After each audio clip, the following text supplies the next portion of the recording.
Est-ce que vous entendez correctement? Et maintenant?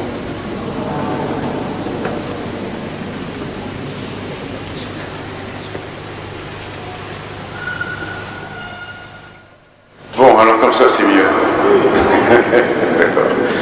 Bon, bonsoir à toutes, bonsoir à tous, bonsoir à ceux qui sont ici présents, à ceux qui sont présents par l'intermédiaire des médias. Voilà, je nous présente Stéphane, Amélie, nous sommes mariés et parents. Puis je vais vous raconter, et nous allons vous raconter en alternance, l'histoire d'une rencontre. Et dans toute l'histoire de rencontre, il y a un avant et un après. En ce qui me concerne, j'ai été élevé dans une famille catholique et la prière a toujours fait partie de ma vie. Par contre, j'étais bien éloigné de l'église et des sacrements. J'étais alors pilote de ligne, j'étais commandant de bord sur 747 et le monde m'appartenait, tout simplement. Paris, New York, Rio, Hong Kong, Singapour, Maurice, Delhi, et j'en passe. Les plus beaux hôtels, les équipages sympathiques et l'accomplissement d'un rêve d'enfant. Et puis un beau jour, sans prévenir, je me retrouve face à une très sérieuse problème technique lors d'un vol Paris-Delhi, dont il serait trop long d'ailleurs de vous décrire tous les détails. Mais très concrètement, c'est la vie des passagers et la mienne, parce que j'étais aussi dans l'avion, et que je jouais. À ce moment-là, la plaisanterie a duré 2 heures, et après avoir mis tout mon savoir-faire et tout mon savoir en jeu, eh bien, il ne me restait plus qu'à invoquer Marie. Alors j'ai invoqué Marie, invoqué Marie, invoqué Marie, invoqué Marie. Et notre retour sur Terre était un vrai miracle en soi. Lorsque je suis descendu de l'avion, j'ai entendu une petite voix qui me disait Stéphane, tu devrais songer à t'arrêter. Bon, je me suis dit, mon pauvre, t'as pris un pet au casque, ça va s'arranger. Et puis, cette petite voix insistante est revenue 2 fois, 3 fois. Et là, j'ai fait une sorte de deal. J'ai dit, ok, le prochain incident sérieux qui m'arrive ou un de mes collègues, j'arrêterai. Quelque temps après, je fais un vol de nuit, de retour de Cotonou, et à Paris, et je pose l'avion, et je remets l'avion à l'équipage qui prend la relève, qui remonte dans l'avion que je viens de déposer à Charles de Gaulle, et l'équipage s'en va à Rio, et jamais revenu.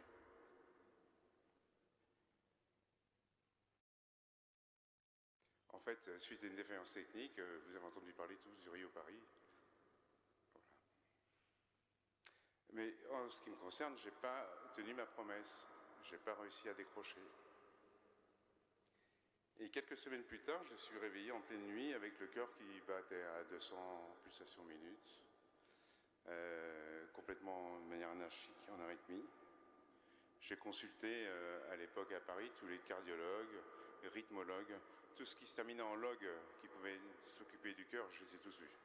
Bon. Et j'ai toujours eu la même réponse, votre cœur est en parfaite santé, vous avez un cœur de jeune homme, on ne comprend pas. Et moi, ce que je comprenais, c'est que j'étais cloué au sol et que l'arrêt de travail allait se prolonger. Voilà. Donc ça a commencé comme ça, l'histoire. Moi, oui, c'est bien. Alors pour ma part, je viens de Suisse, de Genève, et j'ai été baptisée protestante, calviniste, et très très très loin de l'église, je ne pratiquais pas du tout.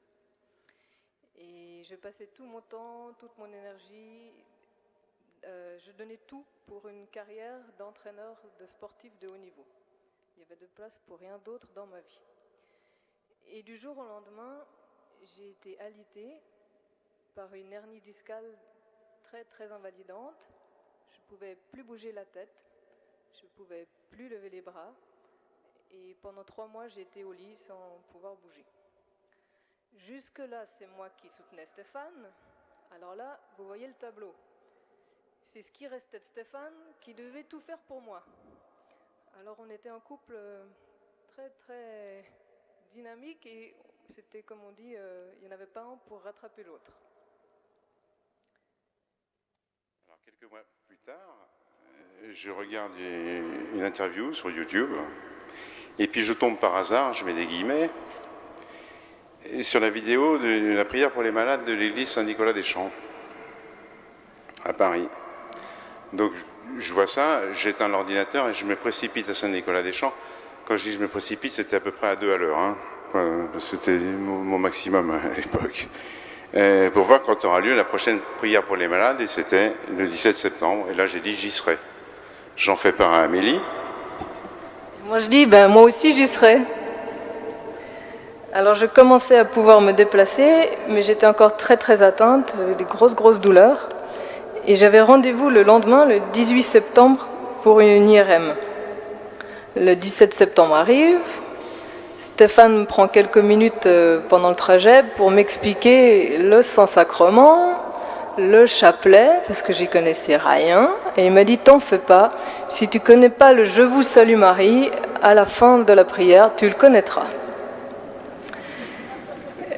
Bon, on arrive dans une église pleine à craquer, je ne pouvais pas tenir assise, j'avais trop mal. Et puis on n'a pas trouvé, on arrive dans les derniers, on ne pensait pas qu'il allait y avoir autant de monde. Alors je vais tout au fond de l'église, je m'appuie contre un mur et j'attends un peu de voir à quelle sauce je vais être mangée. Quant à moi, qui avait du mal à supporter l'effort, parce que j'étais comme un marathonien en permanence, mais je m'assois sur une marche dans un coin et puis la prière commence et j'entends la même petite voix qui me dit écoute, la première parole c'est pour toi. Et la première parole qui est donnée, c'est il y a ici un homme qui souffre du trouble du rythme cardiaque, le Seigneur le guérit. Voilà, j'ai su que cette parole m'était adressée et je me suis dit chouette, merci Seigneur. Le temps que je me dise cela, une parole en complément a été donnée, le Seigneur dit qu'il le guérit lentement. Ah, je me voyais déjà repartir faire le tour du monde, c'était loupé. Enfin, je dis merci quand même Seigneur, hein, je prends.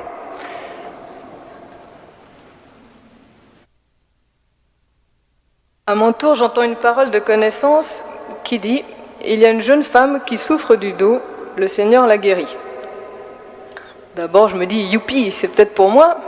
Puis après, je me dis « Attends, ma grande, il doit y avoir 2000 personnes dans l'église, des jeunes femmes qui souffrent du dos, je pense pas que tu es la seule.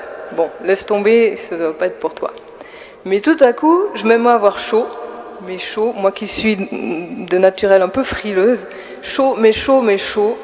Alors je commence à me dévêtir et ça n'arrêtait pas.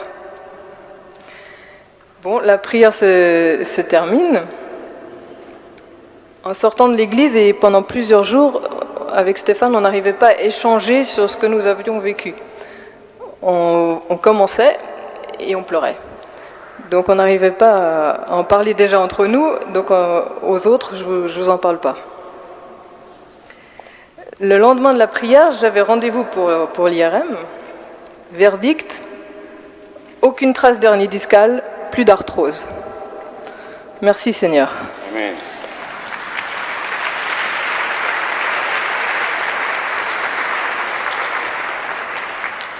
Mais c'est pas tout. Le pire, c'est que j'avais envie d'aller à l'église. Moi qui ne voulais jamais y aller, quand j'y allais pour les mariages et les enterrements, c'était à reculons. Je m'endormais pendant les lectures et ça ne me parlait pas du tout. Et là, je voulais aller à l'église. Alors j'ai commencé à aller à la messe tous les dimanches et les lectures me parlaient. Alors j'ai commencé à vouloir intégrer l'église catholique. Donc j'ai fait tout le parcours, le catéchisme pour les adultes, la première communion, la confirmation, et je suis devenue une bonne catholique. J'espère.